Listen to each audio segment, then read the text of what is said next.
Good morning, students. I am Professor Kavita Jadhav from Sri Jnaneshwar Mahavidyalaya, Nevasa. Welcome you in video learning program. Today we are going to discuss about a revised syllabus of 12th science subject biology. In this revised syllabus, 20% changes are there as compared to old syllabus. Most chapters are as it is. Total 15 chapters are included in this syllabus. Today, out of these, chapter number 8, that is respiration and circulation, are taken for discussion. Firstly, you can recall about the respiration, like definition of respiration, different types of cellular respiration, or why should we respire all the time, means necessity of a respiration. These all things we are going to study in this chapter.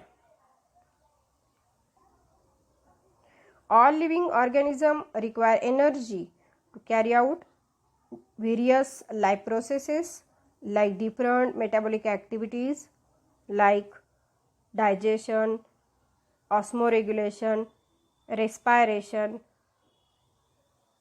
growth, reproduction. These all the metabolic activities are performed with the help of energy. The energy that is stored in the form of complex organic compound in the body, that is in the form of potential energy. It is not directly used by the organism because it is in complex form, means unusable form. It requires conversion into a simple form, means usable form. This conversion is achieved through the respiration process, means conversion of complex material into simple form. Respiration can be defined as it is a biochemical process of oxidation of organic compounds in an orderly manner for the liberation of chemical energy in the form of ATP. ATP means adenosine triphosphate molecule. It is a form of energy. It is also called as energy currency of cell. A chemical reaction given below.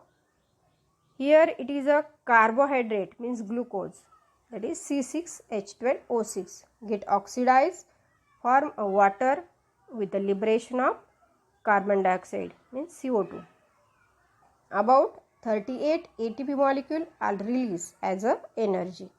The gaseous exchange takes place between organism and environment. In plant, CO2 means carbon dioxide are intake and O2 are releases. Vice versa, in animals, O2 is intake, means oxygen is intake and CO2 is releases. The site of gaseous exchange is called as respiratory surface. For the efficient gaseous exchange, the respiratory surface should have large surface area, thin and highly vascular, and it also permeable to gases, and should be moist always. The gaseous exchange in plant. In the gaseous exchange in plant takes place by the presence of the process that is diffusion. The flowering plant shows a pores or air space between cells of leaf, stem and roots. That pores are called as stomata. The pores on the stem, bark and root is called as lenticels. The CO2 and water vapors are diffused out by these pores.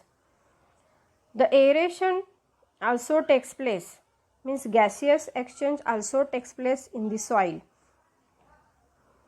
The oxygen diffuses or dissolves in the film of moisture or water around the roots tissue, and it enters by the process of diffusion through lenticels in the root.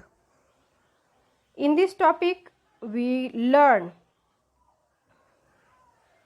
what are the main features of respiratory surface, which are the parts of plants help in the process of gaseous exchange.